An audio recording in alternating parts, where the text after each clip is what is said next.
আসসালামু আলাইকুম রহমতুল্লাহ। ইন্নাল হামদুলিল্লাহ ওয়াসসালাতু ওয়াসসালামু আলা রাসূলিল্লাহ ওয়া বাদ। সম্মানিত আমার প্রিয় কৃষক ভাইয়েরা, আপনারা আমার এই ভিডিওটা যে যেখান থেকে দেখছেন সবাইকে জানাই আন্তরিক শুভেচ্ছা অভিনন্দন। তো এখন যে বিষয়ে কথা বলবো আপনারা দেখেই বুঝতে পারছেন যে মালটার বিষয়ে কথা বলবো। তো আমাদের এই বাগানটা 6 বিঘা মালটা বাগান। এখানে মালটা আছে, কিছু কমলা আছে। তো যে বিষয়টা নিয়ে কথা বলতে চাচ্ছি সে বিষয়টা আছে যে এই পয়সা মালটা পরিপক্ক হওয়ার পরে কিছু মালটা ঝরে যাচ্ছে, এর করণীয় কি এই বিষয়টা নিয়ে কথা বলবো।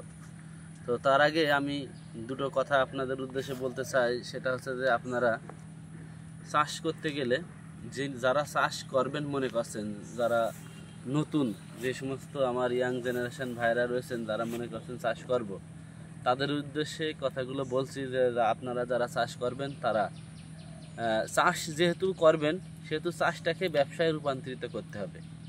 তো চাষটাকে ব্যবসায় রূপান্তরিত করতে হলে আপনার চাষ একটা চাষের উপরে পড়ে থাকলে হবে না, আপনাকে মালটা করতে হবে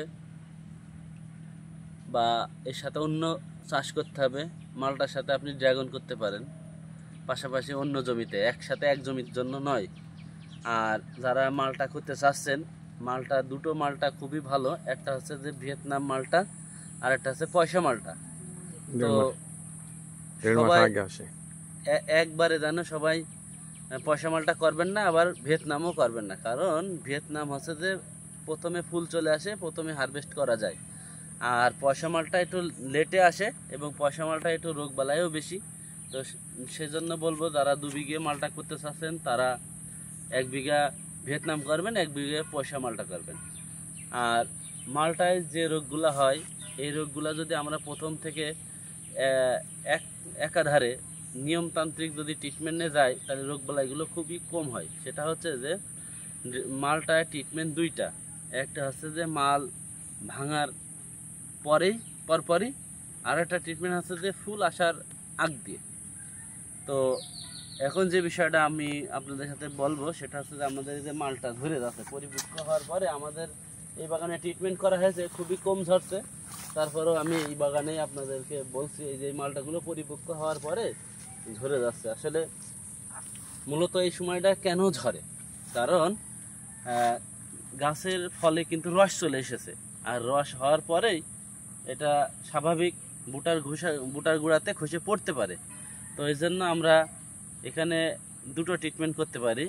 একটা হচ্ছে যে ন্যাপথ্যালিন অ্যাসিটিক অ্যাসিড পিজিআর, এটা হচ্ছে যে 16 লিটারে 10 মিলি হারে। আর এর সাথে ল্যামডা সায়ালিথিন প্লাস প্রোপেনোফস কম্বাইন্ড গ্রুপের এই ওষুধটা দিলে আশা করা যায় খুবই সুন্দর রেজাল্ট পাবেন। তো এক হচ্ছে রসের কারণে বুটাতে খসে পড়ে, আর 2 নম্বর হচ্ছে যে হানা মাছির জন্য পড়ে। তো মূলত এর রসের জন্য যেটা ধরে এই যে ন্যাপথ্যালিন অ্যাসিটিক অ্যাসিড এই গ্রুপের পিজিআরটা যদি আপনারা 16 লিটারে 10 মিলি হারে দেন তা অনেকটা কম হবে ইনশাল্লাহ, আমাদের পরীক্ষিত। তো এই ট্রিটমেন্ট আপনারা করে দেখতে পারেন, আপনারা ভালো ফলাফল পাবেন। আর এই ওষুধগুলো যদি আপনাদের এলাকায় না পান তাহলে আমার দোকান Rubel enterprise, high school road, Kotchandpur. স্ক্রিনে আমার নাম্বার দেওয়া থাকবে, আপনারা যোগাযোগ করবেন, ইনশাল্লাহ সৎ পরামর্শ দেওয়া যাবে এবং আপনি চাইলে আপনার ওষুধও পাঠানো যাবে ইনশাল্লাহ। আসসালামু আলাইকুম রহমতুল্লাহ।